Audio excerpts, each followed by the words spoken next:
The research ship Prometheus Dawn moved slowly through the dark space at the edge of the galaxy.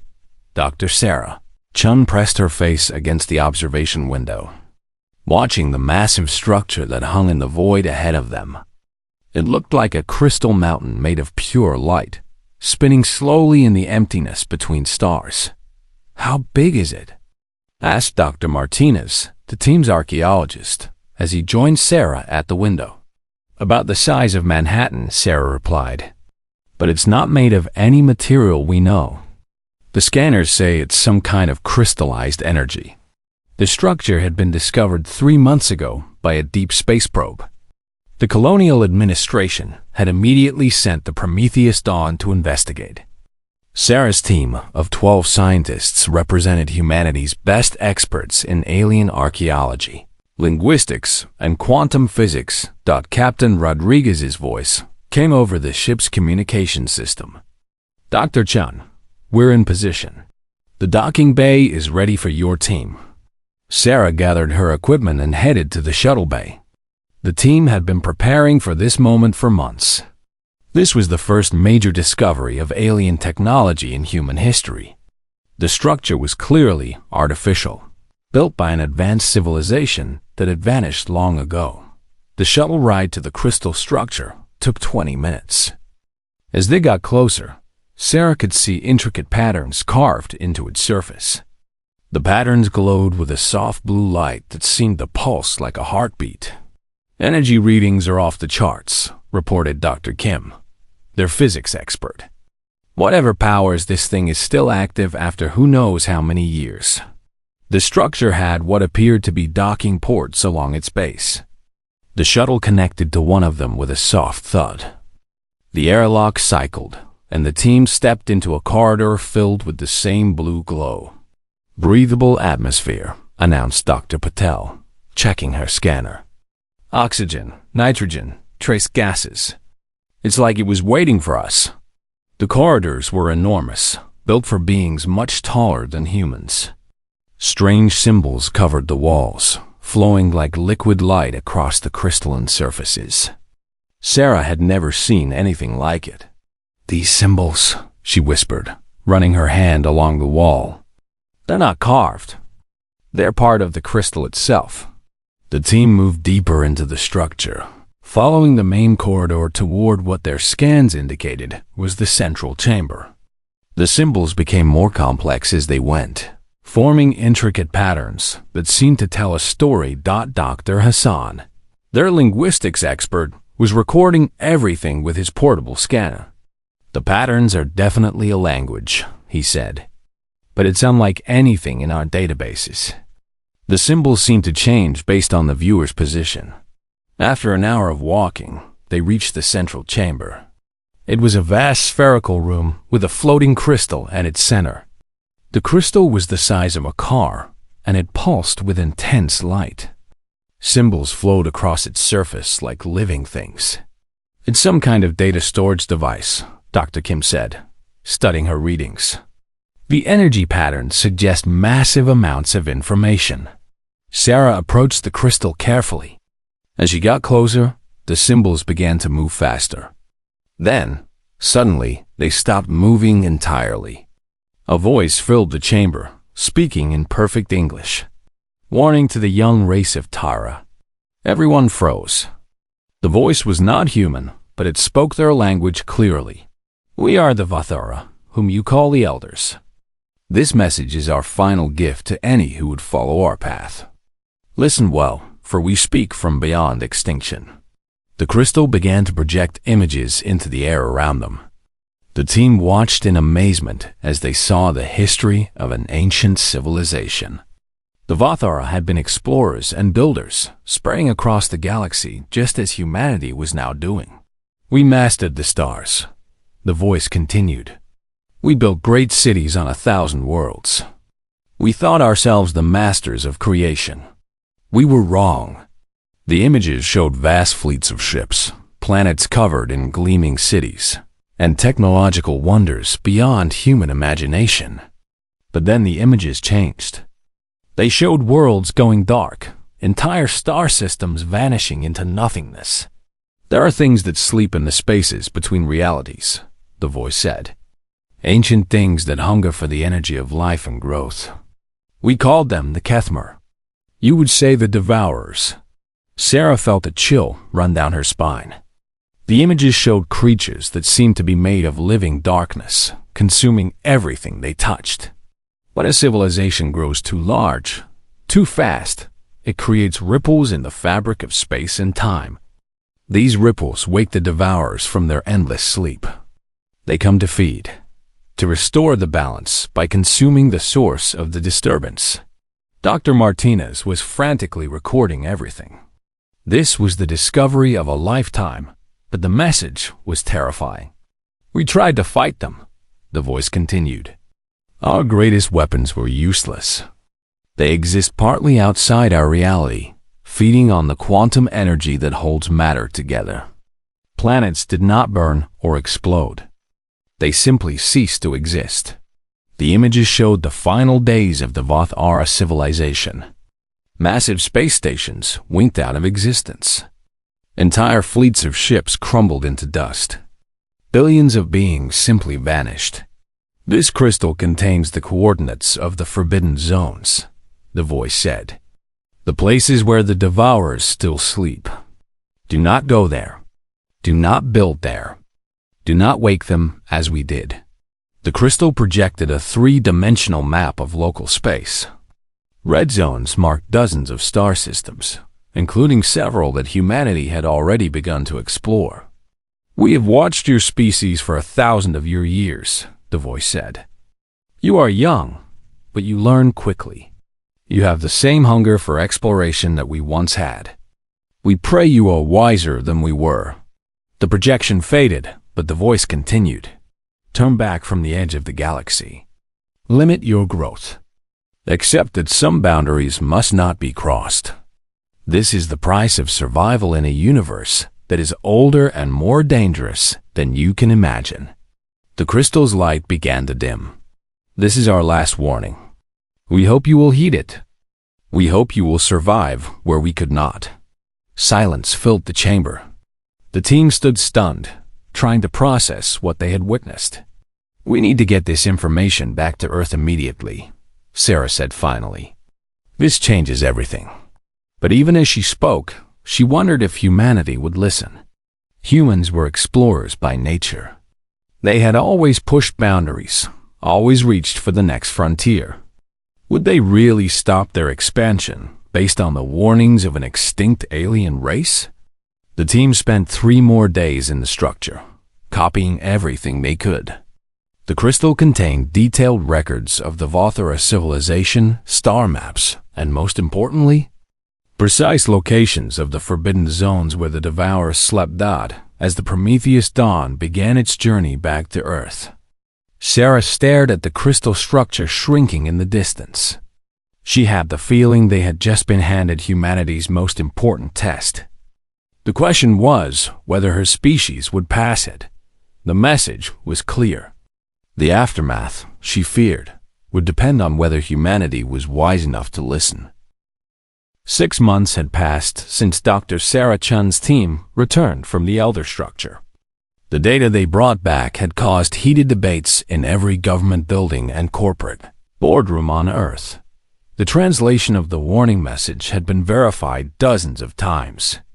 The star maps were accurate. The forbidden zones were clearly marked.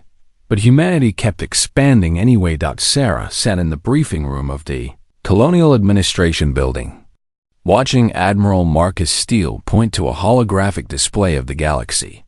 Red zones marked the areas the elders had warned them to avoid. Green zones showed current human colonies. Blue zones showed planned expansion routes.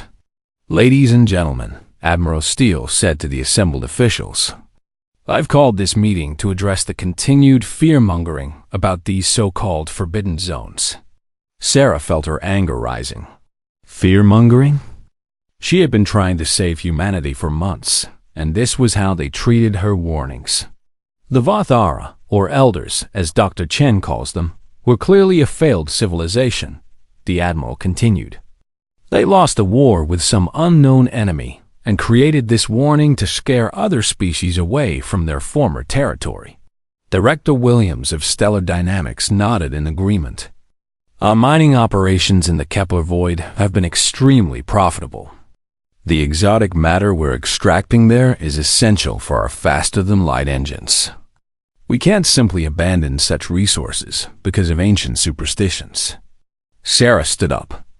Admiral, with respect, you're ignoring clear evidence. The Elders' records show that the devourers aren't an enemy you can fight with weapons. They're a natural force, like gravity or electromagnetism. When civilizations grow too large too fast, they wake up. Dr. Chun, Admiral Steele replied with a condescending smile. Humans have always been told we couldn't do something. We were told we couldn't fly. We were told we couldn't go to space. We were told we couldn't travel faster than light. Yet here we are, masters of 100 worlds. The other officials murmured in agreement. Sarah looked around the room and realized she was fighting a losing battle. Human pride and greed were stronger than wisdom. The mining operations continue, Director Williams announced. Stellar Dynamics has already established facilities in 3 of the forbidden systems. Our profits have increased by 400%. And our colonial expansion moves forward as planned, Admiral Steele added. I'm proud to announce that next month, I'll be leading the largest human fleet in history toward the Galactic Rim.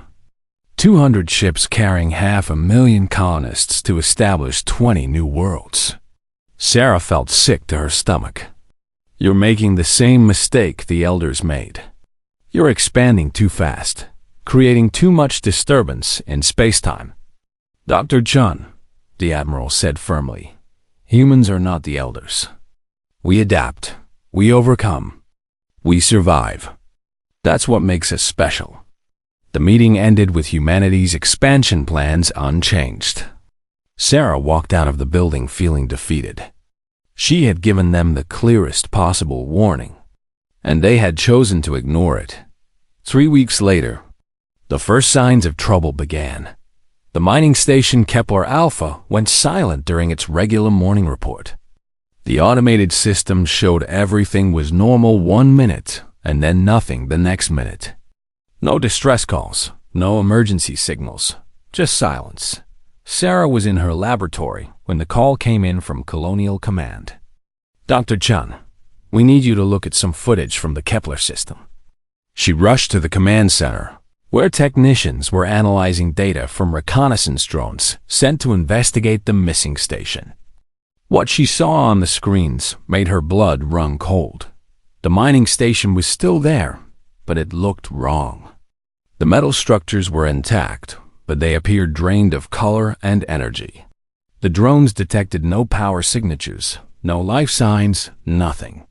It was as if the station had been sucked dry of all energy. What happened to the crew? Asked Commander Torres.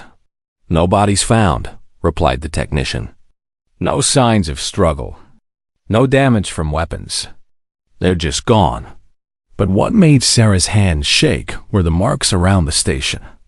Geometric scars in the asteroids nearby, as if space itself had been carved away. She had seen similar patterns in the Elder records. Send me all the data, she said quietly. I need to analyze this immediately. Over the next 2 weeks, similar incidents occurred across the forbidden zones. Mining platforms went silent. Automated probes stopped responding. Survey ships disappeared without a trace. Each time, the same signs appeared. Facilities drained of energy. Crews vanishing.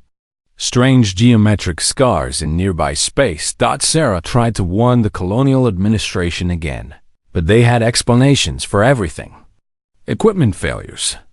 Solar flares. Maybe even attacks by unknown alien raiders.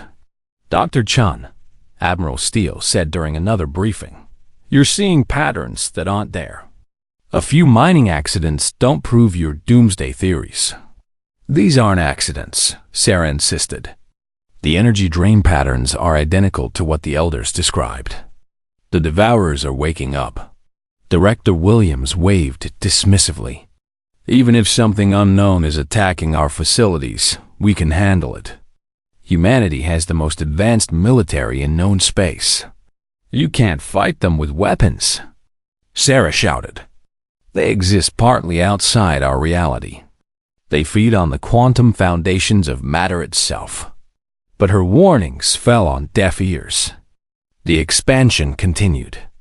The mining operations in forbidden zones actually increased, with stellar dynamics sending larger and larger extraction fleets to gather exotic matter. Admiral Steele prepared to launch his massive colonial fleet. In interviews, he spoke confidently about humanity's destiny among the stars. We are not some stagnant elder race that gave up at the first sign of trouble, he declared. We are humanity. We have conquered every challenge our planet threw at us. We survived ice ages, plagues, wars, and disasters. We will not be stopped by the ghost stories of a dead civilization. The colonial fleet launched on schedule. 200 ships carrying humanity's best and brightest toward the edge of the galaxy. Sarah watched the launch from her laboratory, feeling like she was watching a funeral procession. That same week, the mining facility at Kepler Beta suffered the same fate as Kepler Alpha, then Kepler Gamma, then the automated refineries in the Void Ring system. The pattern was spreading. Whatever was happening in the forbidden zones was getting worse. And it was following the paths of human expansion like an infection. Following neural pathways. Sarah worked desperately to decode more of the Elder records, hoping to find some clue about how to stop what was coming. But deep in her heart, she knew it might already be too late. Humanity had been warned clearly. They had been given detailed maps of danger zones. They had been told exactly what would happen if they ignored the warnings. But human nature had won out over wisdom. Pride had triumphed over caution. Greed had defeated good sense, and now something ancient and hungry was stirring in the dark spaces between the stars, drawn by the quantum disturbances of humanity's rapid expansion. The Elder's last warning had been crystal clear. The aftermath was beginning, and Sarah feared it would be worse than anyone could imagine. The first major attack came without warning on a Tuesday morning. Earth Standard Time. New Geneva was a bustling industrial world with 3 million colonists, massive factories, and orbital shipyards. It was one of humanity's proudest achievements in the outer systems, a testament to human engineering and determination. Sarah was reviewing the latest reports of missing mining stations when the emergency alert came through. The massive screens in Colonial Command lit up with incoming transmissions from New Geneva. "This is Colonial Governor Martinez," came the panicked voice. "We need immediate assistance. Something's wrong with space itself around our planet." The video feed showed Governor Martinez in his command center, but the image was distorted, flickering between normal colors and strange, impossible shades that hurt to look at. "Governor, please describe what you're seeing," said Commander Torres into his microphone. "It started at the North Pole," Martinez replied, his voice shaking. "The mining facilities there just stopped existing. Not destroyed, not damaged. They simply weren't there anymore, like they had never been built." Sarah felt ice in her veins. This matched the Elder records perfectly. The video feed switched to external cameras around New Geneva. What Sarah saw made her grab the edge of the console to steady herself. A section of the planet's surface was missing. Not cratered or burned, but completely absent. Where there had once been mountains and valleys, there was now a perfectly smooth void that seemed to bend light around its edges. "The effect is spreading," Governor Martinez continued. "Whatever this is, it's moving south at approximately 50 kilometers per hour. Our scanners can't get any readings from the affected areas. It's like they don't exist in normal space." On the screen, they could see the edge of the void moving across the landscape like a slow wave. Everything it touched simply ceased to be. Buildings, vehicles, people, all vanished without a trace. "We're evacuating the population to the southern continent," Martinez said. "But at this rate, the entire planet will be gone in 18 hours. Commander Torres turned to Sarah. "Dr. Chun, what are we looking at?" Sarah's mouth was dry. "The devourers. They're not creatures we can see or fight. They're entities of pure entropy that exist partly outside our reality. They feed on the quantum energy that holds matter together." The video feed from New Geneva flickered again. This time, Governor Martinez looked directly into the camera with terror in his eyes. "My God," he whispered. "I can see them now. They're not from our dimension. They're like holes in reality itself. Moving holes that consume everything they touch." "Governor, can you evacuate faster?" Torres asked urgently. "We're trying, but the ships, when they get too close to the affected areas, they start to break apart. Not from damage, but like the atoms themselves are forgetting how to stay together." The transmission began to break up. Through the static, they could hear Martinez's final words. "It's beautiful and terrible at the same time. Reality is coming apart like wet paper. Tell my family I—" The feed went dead. Sarah stared at the blank screen in horror. New Geneva was gone. 3 million people, an entire world, simply erased from existence. But this was only the beginning. Over the next week, similar reports came in from across human space. The industrial moon of Titan's glory vanished in the same way. The agricultural world of Green Valley simply stopped existing. The research station at Proxima Central was found empty, its structures intact but drained of all energy and life. The attacks followed a clear pattern. They struck worlds and facilities in or near the forbidden zones first, then spread along the major trade routes and communication lines. It was as if the devourers were following the paths of human expansion, like predators following a scent. Sarah worked around the clock with her team, analyzing the Elder records for any information about how to fight these entities. What she found was terrifying. "They're not evil," she explained to an emergency session of the Colonial Council. "They don't attack out of malice. They're like antibodies in a cosmic immune system. When a civilization grows too large and too fast, it creates quantum disturbances that wake them from their dormant state." "So how do we stop them?" demanded Director Williams, his usual arrogance replaced by fear. "The Elders tried everything," Sarah replied. "Weapons, shields, even evacuating entire star systems. Nothing worked.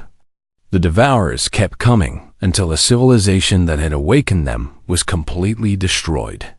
Admiral Steele, who had rushed back from his colonial expedition, slammed his fist on the table. "There has to be a way to fight them. We have weapons the Elders never dreamed of." Sarah shook her head. "Admiral, these entities exist in 11 dimensions, while we can barely perceive 3. Our weapons only affect normal matter and energy. The Devourers feed on quantum fluctuations, on the basic forces that hold reality together." The reports kept coming in. Humanity's newest and proudest colonies were disappearing one by one. The pattern was becoming clear. The Devourers were working their way inward along humanity's expansion routes, heading straight for the core system's dot. Then came the transmission that changed everything. Dr. Kim, who had remained at the Elder structure to continue research, sent an urgent message. "Sarah, I found something in the deepest levels of the Elder archives." The Vathara didn't just give up.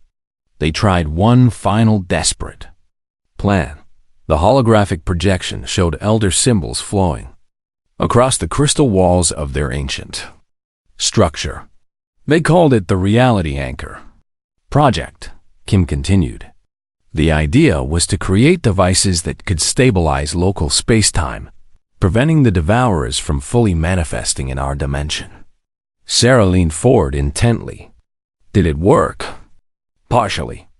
They built prototype anchors around their core worlds. The technology worked, but the energy requirements were enormous. Each anchor needed the complete power output of a star to function. What happened to them? Kim's face was grim on the screen. They ran out of time.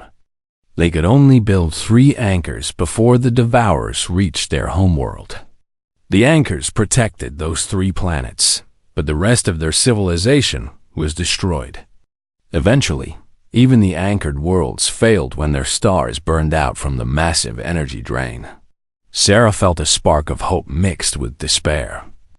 The technology existed, but the cost was almost impossible to pay. Admiral Steele was studying the technical data that Kim had transmitted. "We could build 1 anchor," he said slowly, "around Earth, but we'd have to sacrifice our entire colonial network to power it." "And that might not even work," Sarah added. "The elders had thousands of years to perfect their technology. We have months at most." Outside the conference room windows, Sarah could see the lights of Earth's orbital stations and the constant traffic of ships coming and going. All of it might soon be gone, consumed by entities that existed beyond human understanding. The devourers were fully awakened now, and they were heading for the heart of human space. The aftermath the elders had warned about was beginning in earnest, and humanity was running out of time to find a solution that might not even exist. The war room on Luna Base had become the center of humanity's desperate fight for survival. Admiral Steele stood before a massive holographic display showing the galaxy, with red zones marking where the devourers had consumed entire star systems. The red was spreading steadily toward the blue dot that represented Earth. 47 worlds lost in 3 weeks, reported Commander Torres. The entities are following our major trade routes, consuming everything in their path. Sarah studied the tactical display with growing horror. The devourers weren't random in their movement. They were systematically destroying humanity's colonial network, working their way inward like a cosmic plague. "How long until they reach the Sol system?" asked Dr. Elizabeth Warren, Earth's president. "At their current rate of advance, 6 months," Admiral Steele replied grimly. "Maybe less if they start moving faster." The room fell silent. 6 months to save the entire human race. Sarah had been working non-stop with teams of scientists and engineers, trying to understand the elder technology for reality anchors. The concept was elegant, but terrifying in its complexity. The anchors would create a stable bubble of space-time that the devourers couldn't penetrate. But the energy requirements were beyond anything humans had ever attempted. "Show them the prototype data," Sarah said to her assistant. Dr. Kim activated another holographic display. "We've built a small-scale reality anchor on the moon. It's only big enough to protect this base. But the initial tests are promising." The display showed a shimmering field of energy around Luna Base, invisible to the naked eye, but clearly detectable by their instruments. "The field successfully prevents quantum fluctuations beyond a certain threshold," Kim continued. "In theory, it should make this area invisible to the devourers' feeding senses." President Warren leaned forward. "Can we scale it up to protect Earth?" "Yes," Sarah replied, "but the power requirements are staggering. We would need to convert our entire stellar network, every fusion reactor, every solar collector, every power source in human space, to feed a single anchor around Earth. That would mean abandoning all our colonies." Admiral Steele said quietly. "All the colonies are going to be destroyed anyway," Sarah pointed out. "This way, at least Earth survives." The debate that followed was agonizing. Representatives from the outer colonies begged for protection for their worlds. Corporate leaders argued about the economic disaster of shutting down all industrial facilities. Military commanders wanted to try fighting the devourers with conventional weapons, but the reality was harsh and simple. Humanity had expanded too far, too fast. They had awakened something that couldn't be reasoned with or defeated by force. The only choice was to retreat or face complete extinction. While the politicians argued, reports kept coming in from the frontier. The agricultural world of New Harvest had been consumed, its 4 million inhabitants simply ceasing to exist. The mining complex at Vega 7 was gone. The research stations at Volf 359 had vanished without a trace. Each loss brought the devourers closer to Earth. Admiral Steele made the hardest decision of his career. All ships and personnel are to begin immediate withdrawal to the Sol system. We're abandoning the outer colonies. The evacuation was a nightmare of logistics and heartbreak. Millions of colonists packed onto transport ships, leaving behind their homes and their dreams. But many worlds were already cut off by the advancing devourers, their populations trapped and doomed. Sarah threw herself into the technical challenge of building an Earth-scale reality anchor. Working with teams of the best engineers and physicists humanity had ever produced, she designed a network of massive installations around Earth's orbit. The anchor stations were monuments to human engineering, each one the size of a small city, filled with quantum computers and exotic matter reactors. They would work together to create a stable field around Earth, protecting it from the devourers' reality-consuming hunger. But even as they built their defenses, the war reached the Sol system's outer edge. The first battle took place near Neptune. A fleet of human warships, led by Admiral Steele himself, encountered the advancing devourers among the gas giants' moons. The enemy wasn't what anyone expected. They appeared as geometric distortions in space, regions where reality seemed to bend and twist. They moved without ships or vehicles, simply flowing through space like living equations. All ships, attack pattern Delta. Admiral Steele commanded over the fleet communications. Target the anomalies with everything we have. The human fleet opened fire with particle beams, plasma cannons, and nuclear missiles. For a moment, it seemed to work. The distortions flickered and wavered under the assault, but then they began to feed on the energy of the weapons themselves. The beams and explosions were absorbed into the geometric patterns, making them larger and more complex. "They're using our attacks to strengthen themselves," reported Captain Morrison from the destroyer Valiant. "Our weapons are making them more powerful." Admiral Steele watched in horror as one of his ships, the cruiser New York, got too close to a devourer. The massive vessel simply began to dissolve, its hull plate turning to dust as the quantum bonds holding its atoms together were consumed. "All ships, fall back to Jupiter," he ordered. "We can't fight them directly." But Dr. Kim, monitoring the battle from Luna Base, noticed something important. "Admiral, the ship that was destroyed, it created a localized distortion field as it died. The Devourer seemed to avoid that area for several minutes." Sarah studied the sensor data frantically. Kim was right. When a ship was consumed, it created a temporary disruption that the Devourers couldn't immediately process. They need time to digest the quantum energy they absorb, Sarah realized. If we can create enough disruptions simultaneously, we might be able to slow them down. It was a desperate strategy, but it was the only one they had. Admiral Steele ordered his remaining ships to conduct hit-and-run attacks, sacrificing small vessels to create disruption fields that would buy time for the Earth. Anchor Project. The running battle continued for weeks as the Devourers advanced through the solar system. Human ships would dart in, overload their reactors near the entities, and create temporary barriers with their destruction.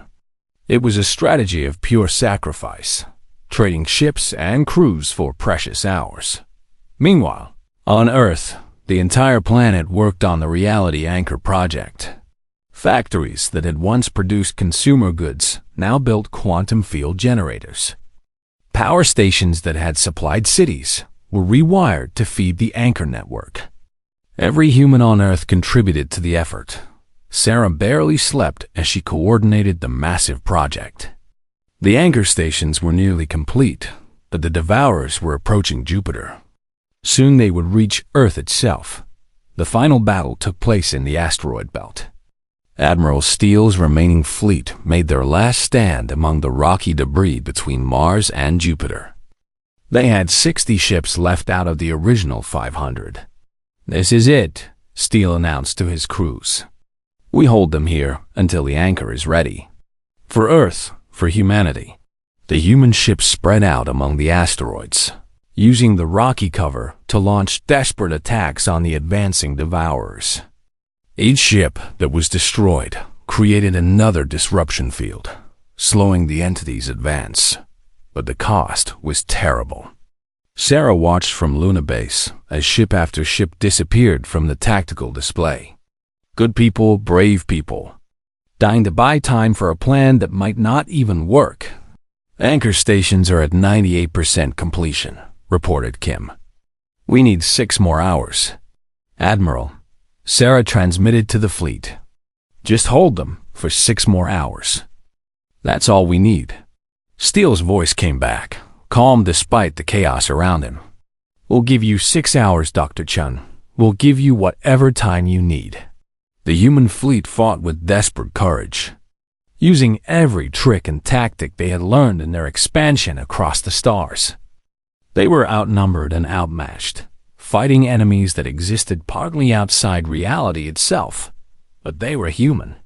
They adapted, they improvised, they refused to give up, and for 6 crucial hours, they held the line. Sarah's hand shook as she entered the final activation codes for the Reality Anchor network.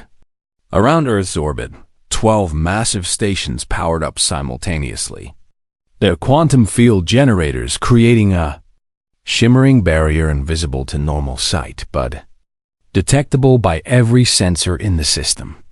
"Field stability at 60% and rising," reported Dr. Kim.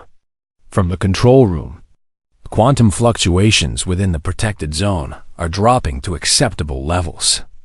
On the tactical display, the red markers of the devourers had reached Mars orbit.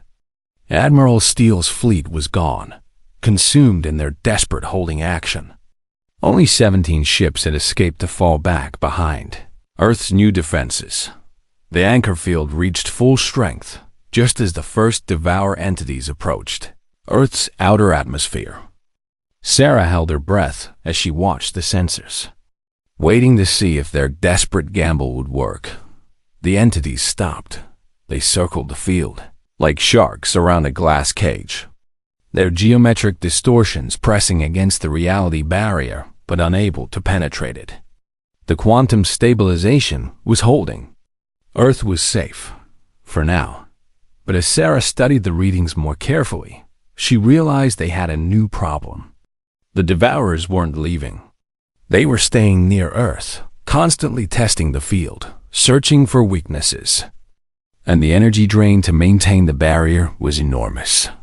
"Power consumption is at 97% of our total generating capacity," reported Chief Engineer Patterson. "We're pulling energy from every source in human space just to maintain the field." President Warren joined Sarah in the control room, looking exhausted. "How long can we maintain this?" "With current power levels, maybe 2 years," Sarah replied.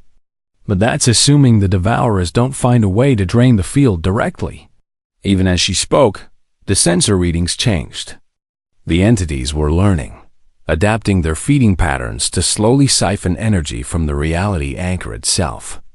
"Field strength dropping to 85%, Kim announced with alarm. "They're finding ways to feed on the barrier." Sarah stared at the data in despair. The anchor was working, but it wasn't a permanent solution. Eventually, the devourers would break through, or humanity would run out of power to maintain the field. That's when the idea hit her. She rushed to her computer and began pulling up files from the Elder archives. There had been something in the deepest records, something she had dismissed as theoretical speculation. "Kim, bring up file VR to 778 from the Elder database. The section about false quantum signatures." The data appeared on her screen. The elders had theorized about creating artificial quantum disturbances that would mimic the energy signature of a living civilization but contain no actual matter or life. "What are you thinking?" Kim asked, reading over her shoulder. "We can't hide from them forever," Sarah said, her mind racing. "But what if we give them what they want? What if we create a false civilization signal that draws them away from Earth?" The concept was brilliantly simple and terrifyingly dangerous. Using a combination of elder technology and human quantum computers, they could create a massive energy signature that would appear to the devourers as an advanced civilization ripe for consumption. But the signal would be empty, a quantum mirage containing nothing but artificial energy patterns. The devourers would swarm to the false signal, Sarah explained to the emergency council. They would spend years trying to feed on something that doesn't actually exist, giving them time to return to their dormant state. "But where would we place this false signal?" asked Admiral Steele, who had survived the final battle with minor injuries. Sarah highlighted a region on the star map far from Earth. "Here, in the Void Nebula, 200 light-years from Sol. It's an empty region with no inhabited systems." "What's the catch?" President Warren asked. She had learned to be suspicious of solutions that seemed too good to be true. "The energy requirements," Sarah admitted. "To create a convincing false civilization signal, we would need to sacrifice almost all of our remaining technology. Faster-than-light engines, quantum computers, high-energy physics experiments, anything that creates significant quantum disturbances would have to be shut down permanently." The room fell silent as the implications sank in. They weren't just talking about saving Earth. They were talking about deliberately crippling human civilization. We would essentially be forcing ourselves back to pre-faster-than-light technology levels, continued Sarah. "No more interstellar travel. No more quantum networks. No more expansion beyond the Sol system." Director Williams, who had survived the colony evacuations, looked stricken. That would be the end of humanity's space age. We'd be trapped in our own solar system. "But we'd be alive," Sarah pointed out. "The devourers would leave us alone if we maintained a low enough technological profile." The debate that followed was the most important in human history. Some argued for continuing the fight, finding new weapons or technologies to battle the entities. Others wanted to try negotiating with them, though Sarah pointed out that the devourers weren't intelligent in any way humans could understand. In the end, the decision came down to a simple choice: accept limitations and survive, or maintain their ambitions and face extinction. The vote was close, but humanity chose survival. The construction of the false civilization signal took 6 months. Every quantum computer in human space was reprogrammed to create artificial energy patterns. Advanced laboratories were converted into signal generators. The most sophisticated technology humanity had ever built was turned into an elaborate deception. Sarah worked 18-hour days, coordinating teams of scientists and engineers in the most complex project in human history. They were essentially building a fake civilization from pure energy, complete with artificial cities, phantom fleets, and simulated quantum communications. When they activated the signal, the effect was immediate. The devourers around Earth suddenly turned and began moving toward the Void Nebula at incredible speed, drawn by the promise of a massive civilization to consume. Earth's reality anchor held steady as the entities departed. For the first time in months, the planet was truly safe, but the cost was devastating. Humanity voluntarily shut down their faster-than-light engines. Interstellar communication networks went dark. The grand colonial empire that had stretched across dozens of star systems was reduced to scattered outposts with no contact to Earth. 3 million humans were stranded in the outer colonies, cut off forever from their home world. Most would survive by adapting to local conditions, but they would never again be part of unified human civilization on Earth. The technological regression was almost as traumatic as the alien threat had been. Cities that had depended on quantum networks struggled to adapt to simpler technologies. Industries that relied on faster-than-light logistics collapsed overnight. Sarah stood in her laboratory 5 years after the Great Regression, looking at the monitoring equipment that tracked the false signal in the Void Nebula. The devourers were still there, still trying to feed on the artificial civilization that would never satisfy their hunger. "How much longer will the signal last?" asked Dr. Kim, now her assistant director. "Conservative estimates say 50 years, Sarah replied. "Maybe longer if we're lucky. The quantum patterns are complex enough to keep them confused for a long time." Through her window, she could see children playing in the parks of New Geneva City, built to replace the colony world that had been destroyed. These children would grow up in a smaller, more limited human civilization, but they would grow up alive. Was it worth it? Kim asked quietly. Sarah thought about the billions of people living safely on Earth and the other inner worlds. She thought about the colonies they had lost and the dreams of galactic expansion that had died. She thought about humanity's choice to accept limits rather than face extinction. "The Elder's warning was clear," she said finally. "The aftermath was devastating. But we survived. Sometimes that has to be enough." In schools around Earth, children learned a new lesson. The universe was vast and full of wonders, but some doors should never be opened. Humanity was no longer explorers of the infinite frontier. They were guardians now, keeping watch to ensure that the darkness between the stars remained asleep. The Great Regression had ended humanity's age of expansion, but it had begun their age of wisdom.